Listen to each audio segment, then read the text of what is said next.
राज मोहब्बा को छोड़ करके मौसी को लेकर के काशी घाट में आए।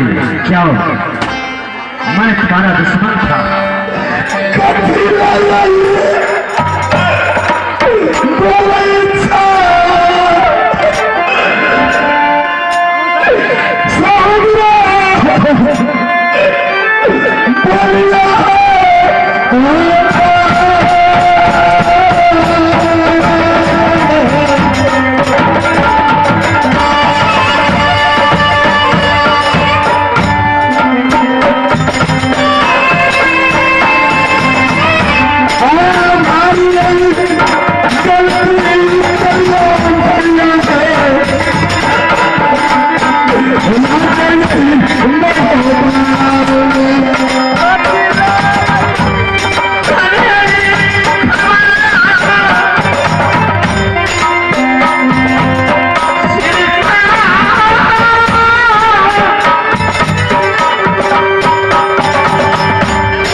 सही बात है। आप तो ज्ञानवान व्यक्ति हैं, फिर भी ज्ञान।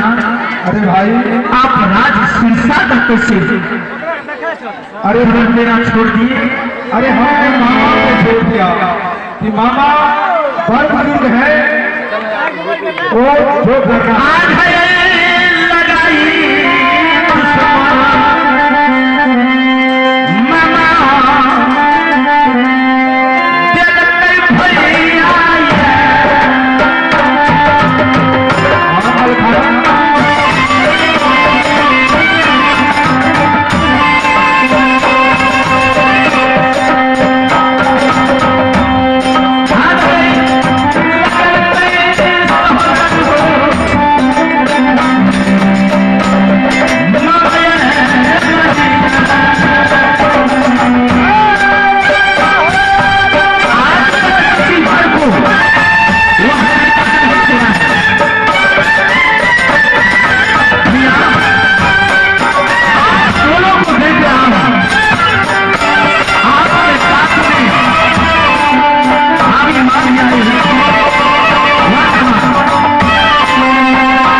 मैं मोहब्बत पहुंचा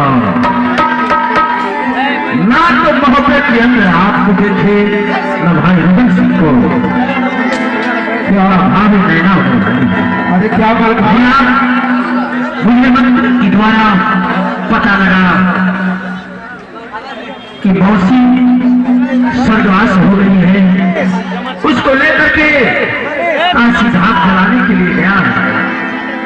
आज 3 महीना गुजर चुका है, मैंने उसी वक्त समझ गया भैया कि कुछ ना कुछ जरूर इसमें अनहोनी है। अरे मलखान भाई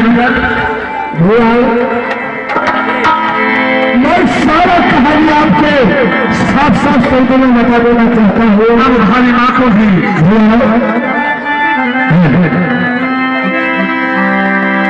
उस दिन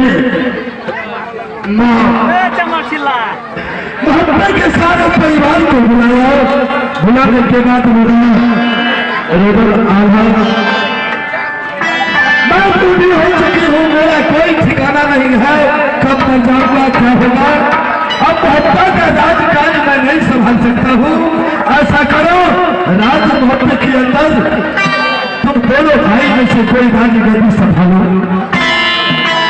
इस बात का बड़े भैया और मेरे साथ में कुछ जिक्र हुआ।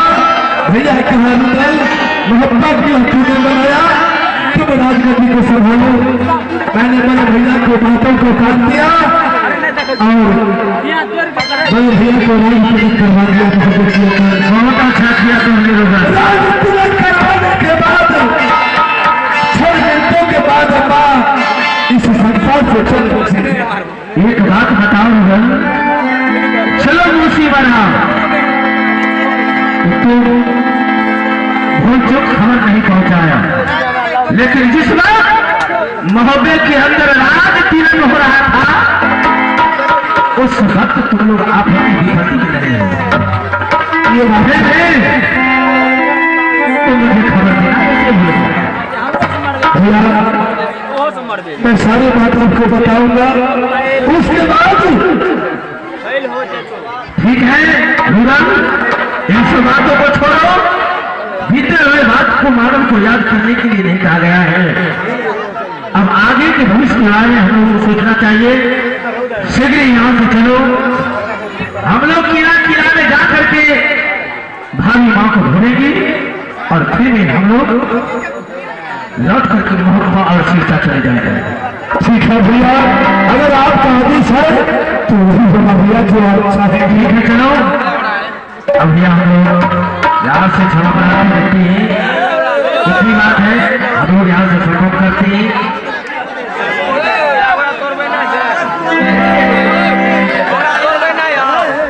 फिर हमारा स्टेज लगे में तो दूर से आराम से खाइयो लगा नहीं दबा भैया आप है